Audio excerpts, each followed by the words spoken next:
Mort de tonton David, ses enfants floués par des escrocs, ils portent plainte. Fiers de leur papa, les enfants de tonton David souhaitaient lui rendre hommage en préparant son dernier album posthume Un job ou un bise.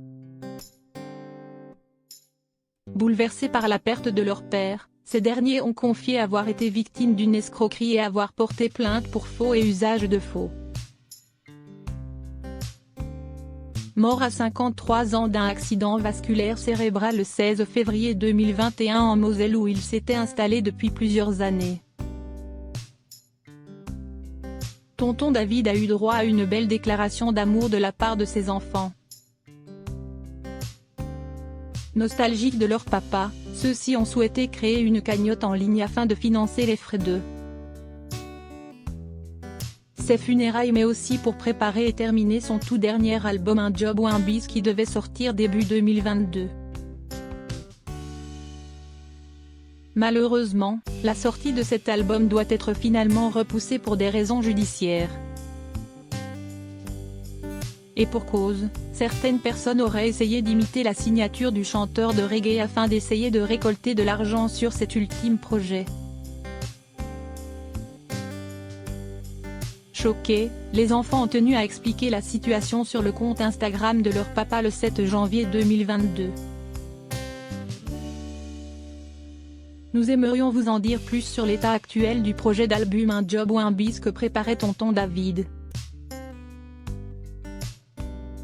Des personnes ont voulu profiter de ce départ précipité pour tirer parti de la situation.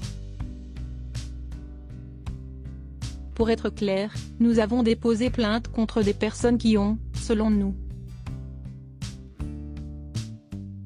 imité la signature de tonton David et ont donc produit de faux contrats pour le dernier album. Nous parlons donc bien de faux et usage de faux, ont-ils écrit.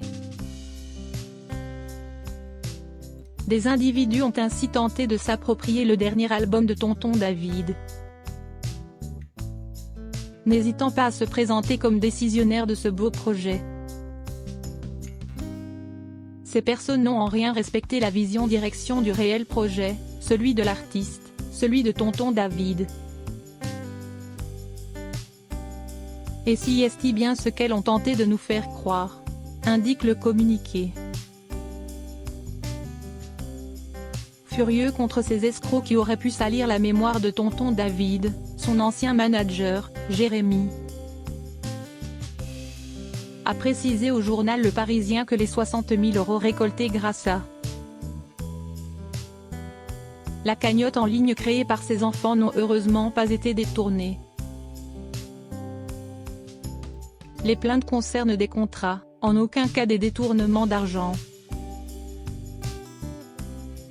Les nuits, si est que ces procédures judiciaires doivent être réglées avant la sortie du disque. Et cela risque de prendre un peu de temps, a-t-il indiqué.